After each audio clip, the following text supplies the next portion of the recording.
எக்கா கண்மணி, வாடி, வா உள்ள வா. எப்படி இருக்க? அம்மாவும் அப்பாவும் எப்படி இருக்காங்க? எல்லாரும் நல்லா இருக்காங்க. நீ எப்படி இருக்க?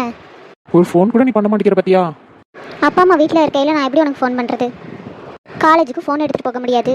இப்போ கூட ஃப்ரெண்டு வீட்டுக்கு போகிறேன்னு போய் சொல்லிட்டு தான் உன்னை பார்க்க வந்தேன். அப்பா அம்மா இன்னும் என் மேலே கோவமா தான் இருக்காங்களோ? ஆமாம், கொஞ்ச நாள் போனால் சரியாயிடும் விடு. ஏன்டி சின்ன பொண்ணு, யார் இது? ஏத்த உங்களுக்கு தெரியலையா? என் தங்கச்சி ஏத்த. எனக்கு எப்படி தெரியும்? கல்யாணம் நல்ல முறையாக சொந்த பந்தத்தோடு நடந்திருந்தா தெரிஞ்சிருக்கும். ஏத்த நல்லா இருக்கீங்களா? கிழவி வந்தவளை வான்னு ஒரு வார்த்தை சொல்லுதா பாரு. அவதான் பேசுறாள், அதுக்கு கூட பதில் பேசல.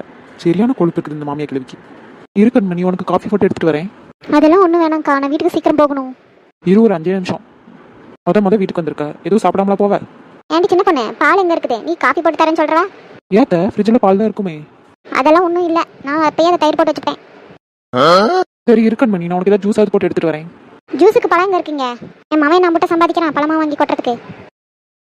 அதெல்லாம் எனக்கு ஒன்றும் வேணாம்க்கா, நான் கிளம்புறேன். நீ பத்திரமா இரு சரியா? நான் அப்பப்போ வந்து உன்னை பார்க்குறேன், முடிஞ்சால் ஃபோன் பண்ணுறேன். சரி கண்மணி, அம்மா அப்பாவை பார்த்துக்கோ. நீ அப்பப்போ ஃபோன் பண்ண என்ன? சரி நான் வரேன். பிள்ளை மூஞ்சே வாடிட்டு. கிழவிக்கு ஒரு நாள் இருக்குது. சில மாதங்களுக்கு பிறகு. அடடே வாங்க சம்மந்தி, வாங்க உட்காருங்க. வாமா, வந்து நீ உட்காரு வா. சம்மந்தி, ரொம்ப நாள் கழிச்சு வந்திருக்கியா? காஃபி குடிக்கிறீங்களா, டீ குடிக்கிறீங்களா? அதெல்லாம் இருக்கட்டும். பொண்ணை வீட்டுக்கு அனுப்பணுங்கிற ஐடியா இருக்குதா இல்லையா உங்களுக்கு? வந்து எவ்வளோ நாள் ஆகுது? அதான் கூட்டிகிட்டு போகலான்னு வந்தேன். நானும் என் மவளும் இங்கே ஒரு சோழியாக வந்தோம். அப்படியே அவளை கூட்டிகிட்டு போகலான்னு வந்தோம். மகாராணி நாங்கள் வந்து கூப்பிட்டா தான் வருவாங்களோ? எங்கே வேலையை காணலை? பக்கத்து வீட்டு வரைக்கும் தான் போயிருக்கிறா, வந்துருவா. அவளும் வீட்டுக்கு போகணும்னு சொல்லிக்கிட்டு தான் இருந்தா. நான் தான் கொஞ்ச நாள் இருடின்னு சொல்லி வச்சிருந்தேன். மன்னிச்சுக்கோங்க சம்மந்தி. என்ன சின்ன பொண்ணு, சொல்லுங்க. யார் வந்திருக்காங்கன்னு தெரியல. போய் காஃபி போட்டு எடுத்துறா போ.